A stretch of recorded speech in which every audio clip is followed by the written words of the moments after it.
Millions of listeners trust us on Hard Fact. Whether it's politics, social issues, controversies, and trending stories, you know we're credible and objective. It's Hard Facts with MaryAnn Okon on 99.3 Nigeria Info.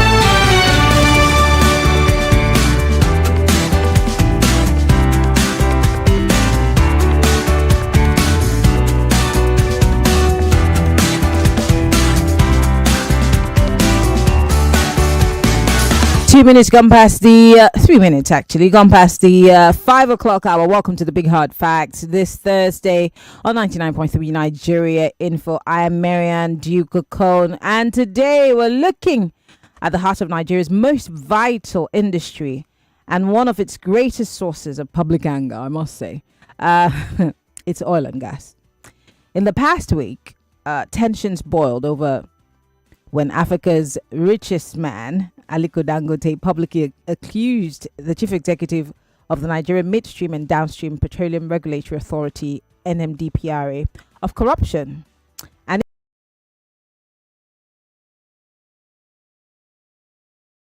on his family and regulatory decisions that favor imports over local refining. Now, a formal petition demanding anti-corruption probes followed, and within days, the heads of both the NMDPRA and the Nigerian Upstream Petroleum Regulatory Commission resigned amidst that controversy. Now, these developments have sent shockwaves through the sector and raised fundamental questions about transparency, about governance, and the future of value-added refining in Nigeria. With us to unpack the facts is my friend. I like to bring him to talk about these kind of issues because, you see, anything that I'm not very smart and educated on, I bring my guests because my guests know exactly what to say and how to say it. And I stole him from Joyce. Unfortunately, she's no longer Joyce's friend. He's mine. Jide Pratt is the COO of Okon, and he's also the country manager of Trade Grid. Jide, happy holidays and welcome. Thank you for joining us on the show today. Thank you for having me, MaryAnn. Great. Complimented. Echo traffic. Oh, well, welcome to Lagos. Great. I remember when I first saw Dangote's video and that press conference that he gave, I was just thinking to myself, like, oh my God, here we go again. But give us your clear overview of what you think is happening in the oil and gas sector, which would have unfolded last week and led to that press conference that Dangote gave. I mean, I know you're not Dangote, you don't work for him, but Dangote versus the oil regulators, what do you think could have led to a Dangote that, you know, before now never really used to grant interviews? And what I think, these are my perspectives. I think the first thing is that the whole fight is what you call a fight for the soul of downstream. Now, I said that to say this. When oil was found in Nigeria, and I'll just back up a bit, I won't take too much time. No problem.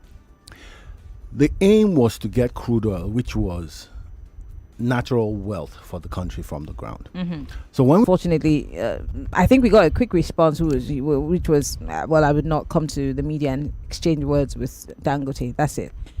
But I want to talk to you as someone who's in the sector or understands the playing in the sector. And I want to talk about the corruption aspect of it, because this is what worries Nigerians. Because with the subsidy removal clause, many would have thought that this would cut off the head of whatever, the dragon or the dinosaur, whatever it is in this case. But that hasn't really happened. So how do we deal with this issue of corruption? Sacking people, is it enough? Or asking people to resign, is that enough to deal with the issue? Because it seems more institutional than one person. It is institutional. There's no doubt about that. So let's put it in perspective. There's crime, and then there's punishment. Once crime happens and there's no punishment, then it means that there's no deterrent. It's an all players affair. We've lived in a country where corruption or crime and lack of consequence management has it's been the rife. People in politics, people in government, people in private business, we just going to do what we want to do and nothing is going to happen. And this is all arms, executive, legislative, judiciary, even police. So you look at it that If this continues to happen, then it means that if someone sees that as the executive, I want to change in the nation, then they might be doing it not because they care about the nation, in my opinion, but because they want to send a signal. So what has happened is that feathers have been ruffled, allegations have been made. They say who alleges must bring proof. So in this case, the person who alleged has brought out proof. So it's now for the institutions, and mark my word, institutions, not the individuals. So if someone has stepped aside or someone has resigned, it's not by choice. It's because a meeting has been had, and for, I don't want to use the word of saving face, for just to make everything look okay. For the optics, you mean? For the optics, resign. So that has happened. What happens after that? If someone is found guilty of a crime and there's no consequence management, then what it does is that it sets the precedent for someone else to do the same thing over and over again. But when you talk about precedents here, I'm sorry to talk over you. For example, we've never really had a situation where someone resigned based on allegations. I mean, we know that most of them are asked to resign, but no one has resigned and then the issues were taken up and, brought to a proper conclusion. We don't have that. So why do we expect that to happen in this case? I'll give you an example of the Naji situation, the Minister of Technology, the former one. Of course, people would say that it was political. Someone wanted to take him out. But were the allegations true? Yes. What have we done with that information? Has the investigation have they carried it out to a logical conclusion? Nothing's been said about it. It's gone cold. So if there's not been a precedence of following things to a conclusion and making sure that justice is done, why do we expect that to happen today? Now, that's a question that truly, the guys that run economic crimes, independent corrupt practice, that's a question they need to answer. When you take a job as a head honcho for fighting corruption, there's always this talk where the former president said corruption will fight back. But the truth of the matter is that you need to gain an advantage over what people say by getting prosecutions and convictions. If you step back, there was a year that there was a minister of power, Bath Nandi, yes. I remember he resigned. He wasn't fired. He resigned because he thought it was a conflict of interest because he was starting, quote unquote, a generation company. And I remember from the information I had then, he went to tell the president, this is where I'm going. So it's full declaration. And the president said, stay in the role. Stay in the role. This is what I heard. And then when it became an issue, he took the highway. This is the information I heard. I mean, I was not there physically, but that I got that on good authority. So what am I trying to say? You have people of honor. You have people who are noble. You have people of integrity. Sadly, they're few and far between in the nation we live in called Nigeria. I do hope that this becomes, because yes, the president has changed the gentleman in question, has appointed two people into stellar minds, in my opinion. But the question is that, where is the end of that? Like you rightly said, what is there to say that, okay, this will be a case that would come to a logical conclusion? Again, back to the head honchos at those corruption. it's their job to do. I mean, we've just talked about, our handling of crime or perceived crime and this, but let's talk about the economy and investors, because the very better part of the first part of this administration, the president kept traveling and saying he was trying to bring investors. How damaging is all that's playing out to investor confidence in the country when the nation's top regulator steps down against the backdrop of these kinds of corruption claims? I mean, are we seeing a crisis of governance here, or business as usual? So that's a tricky question, and I'd say that the owners that when you hear perception is often larger than reality. So the stock exchange, oil and gas trading, there are triggers to every of this thing. There's a war in Iraq. There's someone who is a top producer, and there's some political instability. Crude oil prices go up. The stock exchange, someone is tanking, someone is giving bonus shares. Money moves. But my point is there's a trigger to everything. So if I was going to invest in Nigeria, and I see Nigeria as a nation of top corporate governance, then it means that if I put $10 there, I'm 100% sure that The rules that govern my $10 are the laws of economics. It's not based on one person says, one person doesn't say. Let's also be clear. In this administration, we've seen some things based on fiscal and monetary policy. The monetary policy has been quite good. I can't say the same for the fiscal yet. But you see, what it means is that investors are looking at the triggers. So some investors who are risk averse, I decide this is not the time to put money in there. Some again are looking at it. Look, the dollar has been stable for quite a while.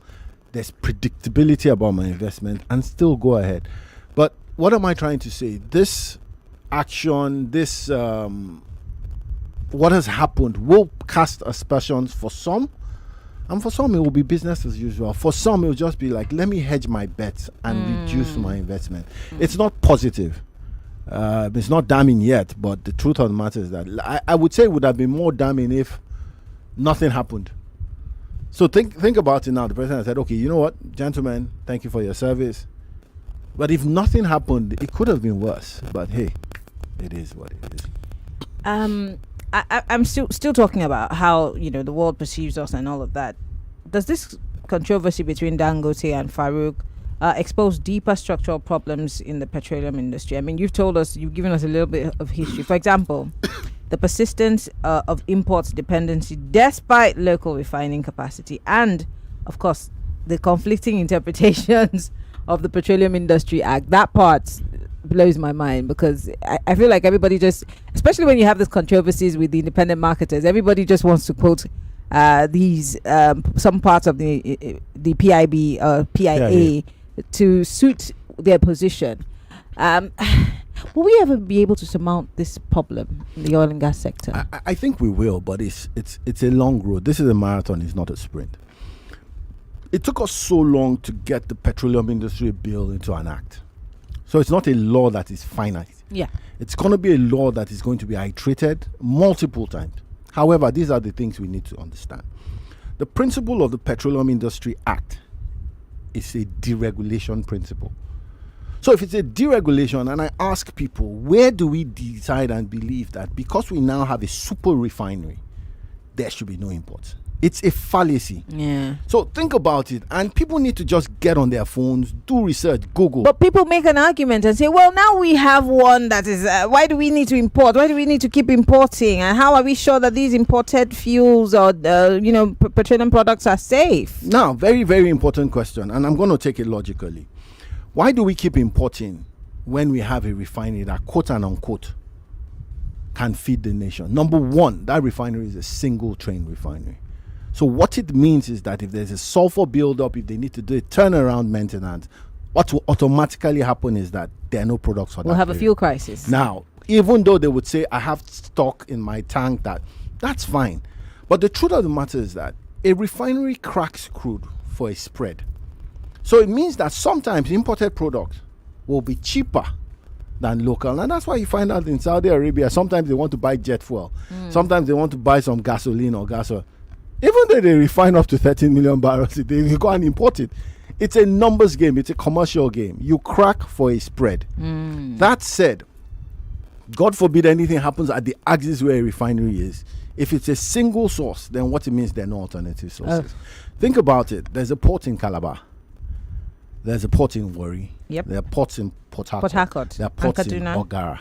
No, there's no port in Kaduna because not a Kaduna port, is landlocked. Refinery. So the point now is that what you want to do is ensure that multiple production, more refineries can still keep coming on. Modular refineries are doing okay. Sometimes they have great issues in getting crude. But what you want to do is that you want to balance local refinery because it has advantages in terms of balance of payments. You don't need to start looking for FX. You don't. Yeah. That's one. So it reduces the pressure on FX. On FX. Yeah. Then if you look at order to cash, or what you say product to, if I went to Amsterdam, it's a 14-day transaction. If I went to Rotterdam, it's a 14-day transaction. If I went to Lomé, at least 72 to 96 hours. But if I go to Ekpe and their operations are well efficiently managed, then it's a shorter game. So what you want is that there needs to be a regulator that says, okay, 60% here, 40% here. That competition must thrive. Also, the regulator is now the goalpost. The quality I want for the refinery must be the same quality I want for imported the product. imports, So yeah. you check it, take a sample, and you test. Then you hear another set of people say NMDPRA does not have a lab. The truth of the matter is that there's no airline. That's still a question that needs to be answered. There's still no airline in Nigeria today that has their own lab. Why? What do they need it for? Their business is to fly people. Why are they testing? NMDPRA is the regulator. The argument could now be that, but you are the regulator, so they need to use approved land, approved labs, approved standards, approved testing, and just take the samples and confirm. So, but the onus is on the NMDPRA, right? Yes. Not the airlines, because, like you said, their job is to fly people. Absolutely. So my point is that, are we sampling? Are we sampling in approved labs? For me, it's neither here nor there whether the NMDPRA. What is important is that the petroleum products, the molecules that are going into cars, into generators, into the country, into depots, are tested by someone who has a certified and tested lab. And that someone has to, like you say, needs to be the regulatory body, which sets the goalpost, like you said. So there has to be a standard. But if the regulator doesn't have what it takes to sample, I don't agree. Personally, I don't think that person has to be. That person has to vet the documentation. So if I say the range is this, that person has to collect that test certificate. And look at an SGS. SGS doesn't do anything in this world than test. Yeah. That is what SGS is known worldwide for. So it's going to take a lot for SGS to test a sample in their labs. And then I'll say it failed the test. It's not Jide that is testing this thing for. But who'd be the SGS in our case now? Because so there's SGS. What I'm saying is that SGS is drawing those samples. But are we patronizing them? Hold on. Of course, SGS does testing. So are we going by the standardization that SGS gives us across the board? So think about it this way: there are two people that regulate. There's the Standard Organization of Nigeria, and there's the NMDPRA for downstream. So what it means is that if I wanted to import AGO, which is gas oil, there's what you call an AGO specification for Nigeria. That is issued by both SON and NMDPRA. I see. So in that, you now have ranges. I'll give you a tip. We have to go on a break. I am so sorry, but this conversation is... Just hold that thought. When Jide is here, we learn so much. But guys, we need to go on a break. In case you're just joining us, we're talking about corruption allegations in the oil and gas sector and the effect that it has on us as a country. Stay with us. We'll be right back after these messages.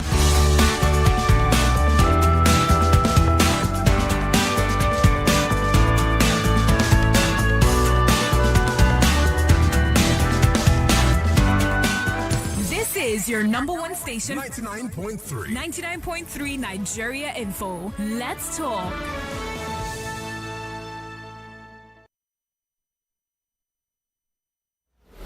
99.3 Nigeria Info. We'll be right back.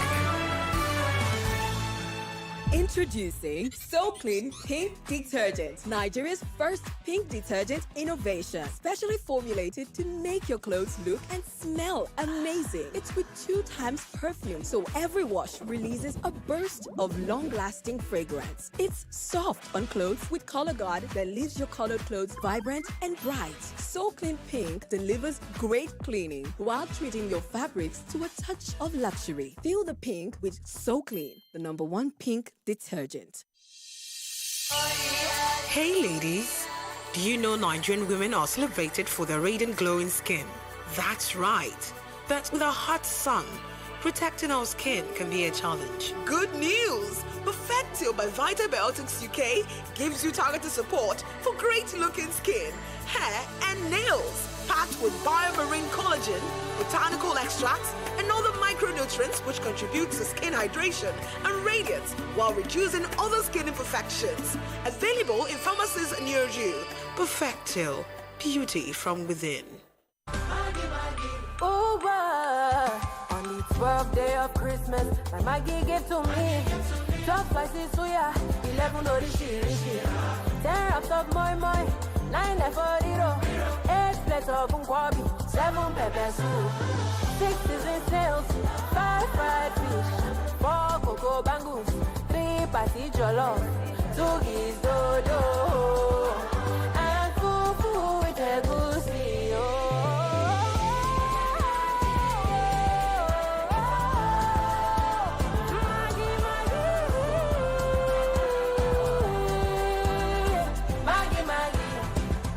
delicious holiday season with Maggie. Me and Maggie, so good together. Me and Maggie, so good together.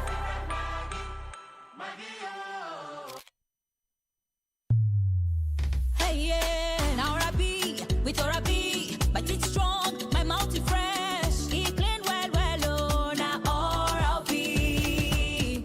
Strong teeth R.L.P. Fresh bread R.L.P. 24/7 with R.L.P. Strong teeth R.L.P. Yes, so get your own Oral-B 130 grams pack now for 1,500 naira. Now Nigerian Dental Association serve day with Oral-B. Dirty December Fest is more than a festival. It's a cultural takeover from December 7th to 31st. Get ready for world-class music, spectacular productions, and the most unforgettable experiences. It all kicks off with a Dirty December Fest grand opening aerial and cinematic live concerts on December 7th. Juma Jux December 18th. Busta Rhymes December 19th. Plus Afro Vibes Fest, Gen Z Republic, Dirty Food Village, Xmas Grotto, Dirty Pop-Up, and glide through the season on Lagos's coolest skating rink. And that's just the beginning. Check the full calendar for more at dirtydeckfest.com. That's dirtydeckfest.com. Venue, Iluberin, doors open at 3 p.m. Dirty December Fest is produced by Livesport 360 and supported by Pepsi.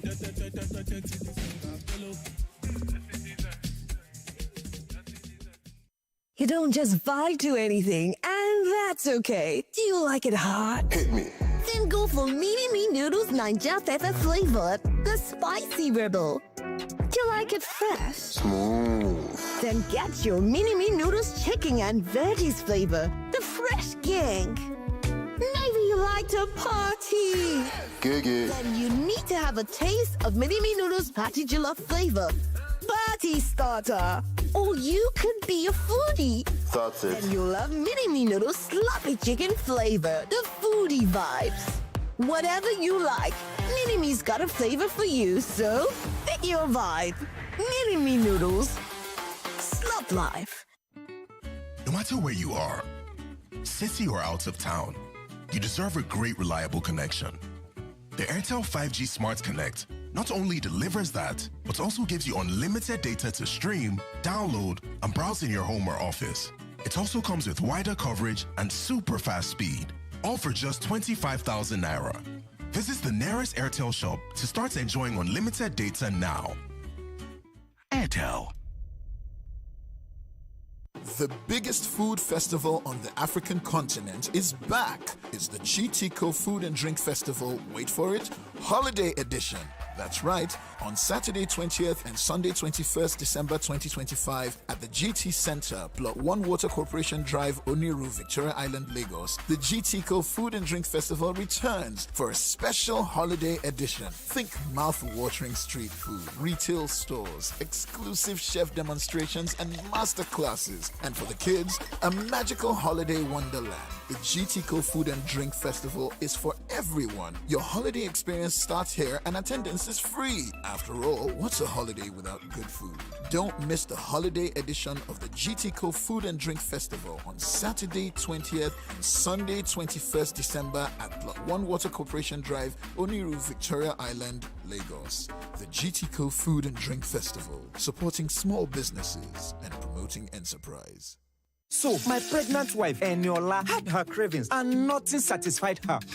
My neighbor, Mama Amaka, despite our tension, saved the day with amala and abula made with Mr. Chef chicken, all-purpose, and tomato masala cubes. With Mr. Chef, she's my hero. Savor the taste of culture with a 2-finger crush of Mr. Chef's seasoning cubes. Available in beef, chicken, and crayfish seasoning cubes. Mr. Chef, taste home, taste culture. Hey, Omo! See package! This is what I call full house. Yes, sir. That's me. Huh? Who's talking about you? I'm talking about this Peak Yogurt Drink Full House pack in your hand. The Peak Yogurt Drink 1 liter Full House pack with more refreshment contains fresh cow milk. Share and enjoy full house goodness filled with essential vitamins and minerals. Peak. Reach for your peak. Fredo! Have you heard that Christmas is from 18th December this year? Christmas care. Oga Christmas na December 25th now. It never change. Fredo, put your ear on the ground. 18th to 20th December is the Grand Square Christmas. Grand Square again? No be them give us better discount for Black Friday? That's right. This Christmas, Grand Square is rolling out the good times. Up to 70% discount on select items and products across supermarkets, groceries, electronics, and more. If you want to find for Sokoto, don't enter my Sokoto. Grand Square Christmas discount is on from 18th to 20th December in all Grand Square stores. Grand Square Ikeja, Grand Square VI, Grand Square Abuja, and Grand Square Kano. With Grand Square, Christmas done soft and everywhere. Now jolly enjoyment. Merry Christmas. Aye, my head oh. Make this headache no go finish you. Oh yeah, take this Medic 5-5. Make you medic your headache. Now everybody confirm I'm the correct remedy for headache oh. Medic 5-5 now. My name na Hodulati Adekola and I be better hustler. From morning till night, now back to back. Work, traffic, noise. Sometimes it be like say your head go bust. But me, I the most smart. Once that headache show, I go straight for Medic 5-5. It dey work fast. It dey cool me down quick. I no get time to slow down. Life no dey wait. With Medic 5-5, I dey medic my headache. Fast relief, use Medic 5-5. Oh, I no get time to slow. Time no dey wait. I don't medic my headache. Now, Orange Drugs Limited, the market Medic 5-5. If your body no tranga after 3 days, go see your doctor. I am the chef of life with Niger flavor, Niger vibe, Mr. Chef, two finger crush. I am the chef of life with Mr. Chef. I am the chef of life with Mr. Chef. Mr. Chef, taste home, taste culture. Chef of life. It's the season when we come together to share intimacy with family and friends. Let the music play from the kitchen to the dining room. Share intimacy with everyone. Season to show some love. Show some love. It's the season to spread love. We're season to show some love. Show some love. Show some love. It's a season to spread love. We're season to show some love. This one where you dey share Coke and Fanta today. What's it happen? My guy, you never hear them say 35cl plastic bottle don't drop to 300 naira. 300 naira. No be 350 we dey buy am before. Yes, so the price don't change. Now 300 naira now. Meaning say you dey save 50 naira for every bottle. This one na real small price, big refreshment. Oh yeah, my guy, you say take one bottle. No lose guard, grab your favorite 35cl plastic bottle for Coke, Fanta or Sprite for just 300 naira for any store for your side. Promo go end when our will finish. Coca-Cola, real wonder. Welcome to NigeriaInfo, where the news sparks conversation. The Miete Ala Cattle Breeders Association has condemned the sanctions against them. They are finished. We're like a sour soup waiting for someone to warm up. We have to wake up to the House of Assembly. We have to wake up to the House of Senate. All this talk about voodoo is nonsense. If I had any authority, I'll fire him. The football team is as bad as the economy of the country. If you listen to both ends of the argument, whether it's the one where there is a genocide or the one where there's no genocide. So ever since they have been saying they have been defeating and killing and the rest of them, it's like what they are just interested in now is who is coming to their party, who is not coming to their party. So what we call this one now, Chibok 3.0. This is your space to listen, share, and be heard. 99.3 Nigeria Info. Let's talk.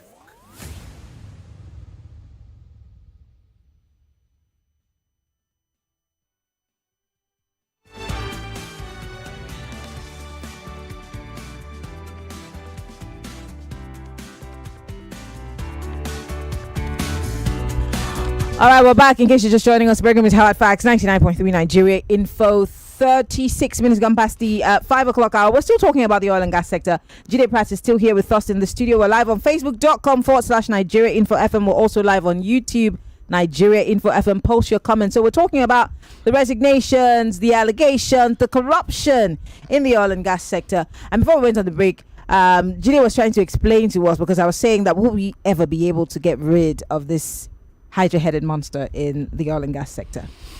Again, I think we eventually will. And what year is this, when Jesus comes? Well, hopefully before that. But I mean, if you look at it from the fact that governance must begin to take the mantle. And I said one thing, that, look, these two gentlemen have been exited or have resigned. Yeah. So it meant that there was some shockwave in the system that, do we just let this go? It's not yet enough. Look at when the NMPC was revamped. Stellar minds came in. But corporate governance is an issue in Nigeria. We find out that individuals become extremely strong, powerful, but institutions are weaker. Now, the call might also be on people who get into the institutions. And I keep on telling people, if you got a job that you really wanted, and they told you do this, you'd probably do it because you want to keep that job. But we must rise above self, because sometimes you must stand by the person who you are. You are the principle of who you are based on what you know. And if it's wrong, it's wrong. It's not gray. It's either white or black. But you see, we've become so enslaved to, this is my own chance. Let me make my own money, feed my family. That's what it is. Corporate governance has to continue to increase. You find out that when you begin to dilute shares of organizations, there's a massive organization, and you hear that, the CEO is not around, we can't approve. The CEO travels for 2 weeks, and everybody's just waiting and saying, okay, when he comes back. But the truth of the matter is that is because we're still serving individuals as a nation, and corporate governance is struggling. I'd really like for us to dig further into accountability and transparency. I know that it's the only way that we can deal with this issue. What mechanisms do you think that you think the government should strengthen, especially for example, ICPC, EFCC? There needs to be some sort of internal audit functions, legislative oversight, when we're dealing with these issues. Because, for example, I've had EFCC here many times. EFCC would say, nobody has come to complain to us. We don't have the facts. So we can't just wake up and go after something because some people are talking about it. We need... So at this point, for example, the ICPC has a case. They've given it to them. How do we see to a logical conclusion? How can the federal government come in to strengthen these institutions that you say, because we're producing stronger men by the day? How do we strengthen these institutions? Again, how do we prevent corruption from continuously growing? Because it looks like it's gradually strangling us in the country and in every facet of our lives. What if you were, and you're not a politician, but if you were to provide some sort of solution, especially for your sector, what would it be? What should it be? Okay, so I'll take it from two ends. The first thing is that to put something out there needs to be a mechanism for transparency. So it's technology. You need to move away from paper in a lot of things we do as a country and begin to use systems. People have ERPs for a reason. People have apps for a reason, because there's an audit trail to these things. And we know that we're the smartest people anywhere in this world, and I say it without any sense of contradiction. But you see, in being smart for good, you also have a collection of people who are smart for bad. I was about to say that AI can be manipulated. Now, if you now decide to have a group of people who are there for bad, and they're gaining from a system that's dysfunctional, then the chances that they're going to change or be the change are extremely slim. Now, move to corporate governance, move to policies, because you find out most of these institutions tend to be reactive. Yeah. So when you say something like they haven't brought it to us, there's some issues that happen with the FCCPC, and they say someone has to institute. The question now is this: intelligence is something that rests with the government. So it means that you can infiltrate, quote and unquote, and this is not a Gestapo state, but it means that in this intelligence, if you want to find out something, there are ways of having underground inspections. There are ways of, when they tell you that crime is local, they say that because in that area where someone is perpetrating crime, there's someone that knows who that person is. Absolutely. There's someone that sells water to that person. There's someone he's married to. In the US, you hear something like the perimeter is secure. When they say the perimeter, I mean they scanned that area, they've scanned that environment. So, MaryAnn, two things. Technology has to be the basis of how governance is run. If there's a system, think about it, something as basic as land title in Nigeria. Why do people have to sign? Why does a governor have to sign the CFO in 2025? And these are the things. They're not because people do not know better. you have Don't you think we like these? We love these bottlenecks and unnecessary bureaucracies. In chaos, there is gain. Someone is gaining from it. So to move forward to where we need to be, technology, policy, and it's not wrong. We have so many policies to implement them. Many. Then what is final? I would say is consequence management. In Lagos, there's something that happens now. You drive past a traffic light. There's a camera. You go and renew your license, your vehicle license. It will get to a stage where there must be trust in that system that if the camera catches you, it's actually you. Because sometimes you also have issues where cars are going for registration and they say you have a bill. And they say, where is the bill from? Show me the proof. And they say there's no proof. It doesn't work that way. I was screaming about it one of those days. Someone went to renew their license and they realized that they got a speeding ticket. It's a speeding ticket. Where's your speed gun? What are you using to measure? And where are the because, for example, when you travel abroad and you're driving on streets, certain streets have the speed limit and it's there. It's obviously there. Where are the speed limits in Lagos? To be frank, there are. So if you went on Third Mainland Bridge, it's supposed to be 60 That's or 80. Third Mainland. But my point is this. There are cameras. But the point is this. Why is it that if I have a fine to pay and I get there, why don't you show me Show me, especially if you've caught my car. I'd like to see my car on the plate, the number plate. So what has now happened is that your trust is broken down in a system that should be foolproof. That someone just says, hey, okay, I can help you out if you, and I'm like, getting a driver's license is like, it's like passing through the eye of a needle. It's been 7 months. Oh yeah, welcome to Lagos. Oh, welcome to Nigeria. And these are the things. Then someone will tell you that you can only do this in Abuja. You have to capture. And think about it. You can walk into a bank in Nigeria and walk out with a bank card. Yes, in 10 to 15 minutes. So what are we talking about? In chaos, there's gain. So corporate governance, technology, and then policy implementation. These are the things for me that begin to turn us around. And then people that have integrity. I want to put you on the spot. You're not a politician, but do you think this government is capable of doing that? I think this government is capable of a lot. I'm not so sure if they're motivated to do a lot. So there are two things. Like your play with words. Yeah, I mean, the government is capable of doing a lot. I'm not so sure they're motivated to do a lot. I think I'm not a political animal. That's the reality. Lagos, the phone lines are open 0201 277 0993 0201 465 7190. Jide Price is in the studio with us. We're talking about the oil and gas sector, especially downstream. Are we ever going to get rid of the corruption that's rife in it, in that sector? 0201 277 0993. 60 seconds is all you have. Please go straight to the point. Hello. Hi, good evening. Good evening. What's your name? Where are you calling from? Hi, this is Emmanuel from Oju, Ogun State. Go ahead. Yeah, and what a nice breakdown from our guest there. In this country, we are not yet ready for development. To be sincere with you, we are not yet ready. Even they bring the AI tomorrow, they will still manipulate it. Look at in a case study of our students writing JAM with computerized system. They still manipulate that one. So which one are we going to do that is not being manipulated? Or is it the card reader during the election, or is it the transformation of the results to INEC or Porter? Everything is being manipulated. But we still have a long way to go. We go other countries, they see how they do their own things. You know that there was a time I was driving in Lagos. I passed through Lekki Epe. The camera there captured me. Getting to mainland, I got the report. I got to the office. Let me see my vehicle that was captured. They could not show me anything, but they sent me a message that my document has expired. Just 1 week to expire. It has not expired, just 1 week. It's not a manipulation of the system. Thank you for calling. We have a long way to go. Thank you so much for calling. 60 seconds is all you have. Hello, welcome to Hard Facts. Hi, MaryAnn. Good evening, Mr. Jide. Good evening. I have a question for your guest, MaryAnn.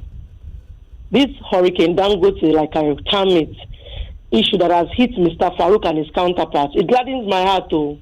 But some have opined that Dangote is selfish, self-centered, and monopolistic, and that was why he brought this to the fore. Well, I beg to differ. Because for me, why I support what he has done, I feel that an enemy of my enemy is my friend. To you, Mr. Jide, is this a monopolistic win or a win for Nigeria because of our taxpayers' money that has been used unnecessarily and unwantingly? Good evening once again. Great question. Thank you very much, Jide. I mean, for me, it's when I started this conversation, I said this is a fight for the soul of downstream. Personally, this is a step towards monopoly. There's a lot of talk, and Madam has just rightly said, is a win for Nigeria. I'm not so sure Nigerians are at the bottom of any of these things, let's be frank. So it's a fight between businessmen. It's a fight between business people. None of them has any altruistic reasons. But I need everybody listening to be extremely clear about one thing. If you have a single source for petroleum products, believe you me, we'll come here again and we'll cry. We had it with NMPC for so long. There must be a method where imports and local refinery thrive together. What that percentage is, that's down to the new head honcho at NMDPRA. I'm wondering who that person's going to be. Hello. Hello, good afternoon. Good afternoon. This is Joy. Yeah. You see, Dangote, Farouk, federal government, all of them are not working for me as a citizen. They're just living around Nigeria. And unfortunately, most Nigerians do not think, how do they put it? They just don't think well. They just look at it at the surface level. Dangote is bringing down the cost of fuel. And our cement, he gets all the raw materials here, are expensive. He refused to bring them down. So what's he saying about that? I still have issue with him. I still don't. All this is doing to me. I don't know. It's just playing business game with the minds of Nigerians who do not think and who don't want to think at the same time. Now the federal government, they took down fuel subsidy. They have not prosecuted anybody that has been. They said that the first subsidy is a fraud. They've not prosecuted anybody. So for me, all this is they are doing. Farouk is their person, Abakari is their person, and they will not do anything. ICPC, EFCC will do nothing. Okay, thank you. It is their game. Thank you very much for calling. I'm letting you go because of time. So she doesn't believe that. I mean, because, it's easy for us to place in the gallery and say, oh, he's fighting for us. But I always remind people that you didn't vote for Dangote. He's just a private business owner, and the plan is for him to make money, obviously. Hello. Yeah, how are you doing? I'm good. Jonathan is my name. Go ahead, Jonathan. No, I don't want to look about the allegation that Dangote tied on Lawan. I heard your guest speaking. The point is this. If we have a production of a commodity in this country, I will never agree for the importation of that same commodity. Just like he said, you are putting pressure on the forex, which is suffering all of us out here. So if you are producing something, there should be a policy such that, and this Dangote man have said, okay, this is the biggest refinery in Africa, and he said he can supply all of us. Why must you allow somebody to be importing it? Why? As far as I'm concerned, that is the real reason why that you want to kill that sector. And also, I don't classify it as a competition, just like all of them have been saying. If you import a commodity from abroad, or compared to somebody producing here, and you say it's competition, I disagree with you. Okay. The government have not said they are stopping giving license to people setting up refinery. People are free.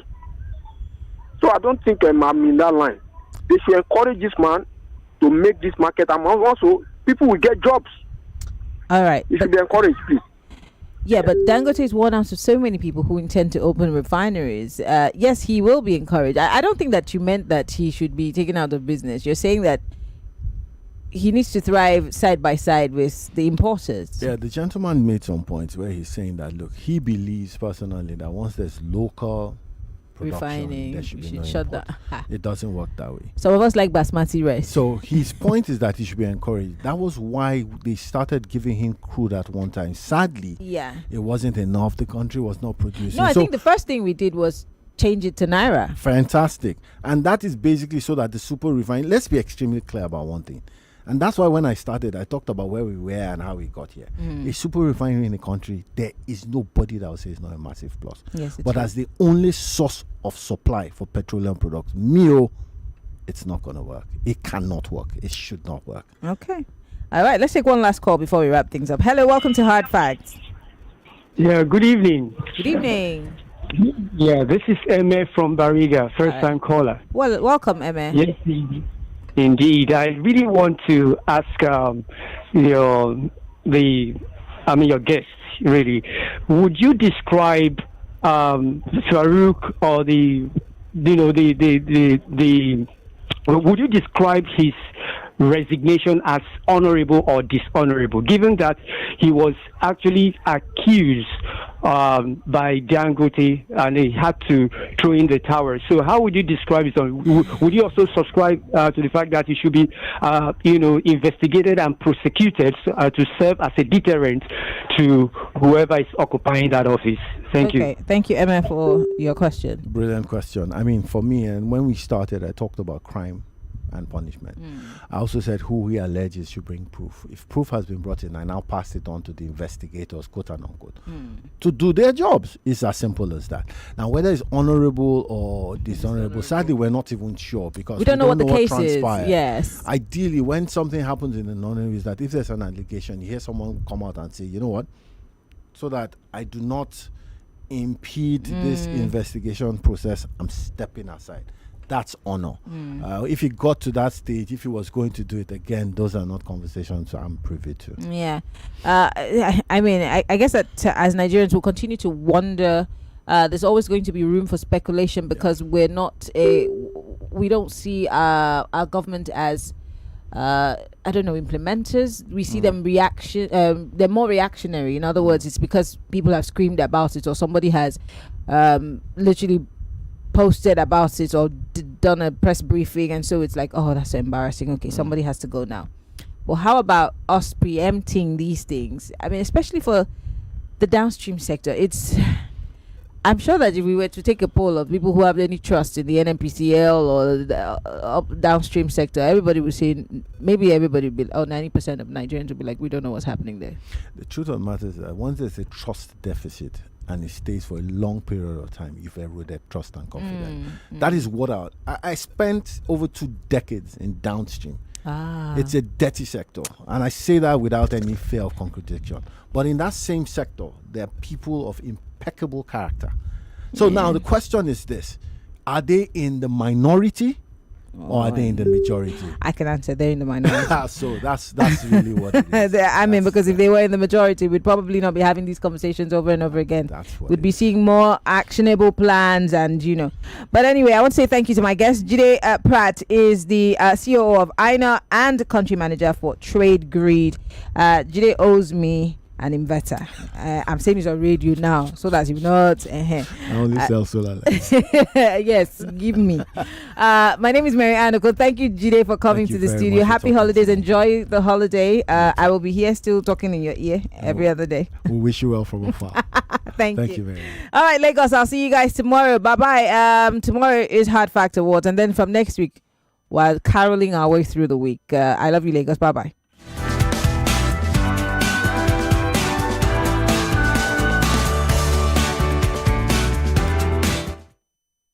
You are listening to your number one station for talk. 99.3 Nigeria Info. 99.3 Nigeria Info. Let's talk. Introducing 99.3 Nigeria Info. We are more than just radio. Subscribe to our YouTube channel at Nigeria Info FM. Check us out on Facebook at Nigeria Info 99.3. Follow us on Twitter at Nigeria Info FM and on Instagram at Nigeria Info FM Lagos for live updates as it happens. 99.3 Nigeria Info. Let's talk.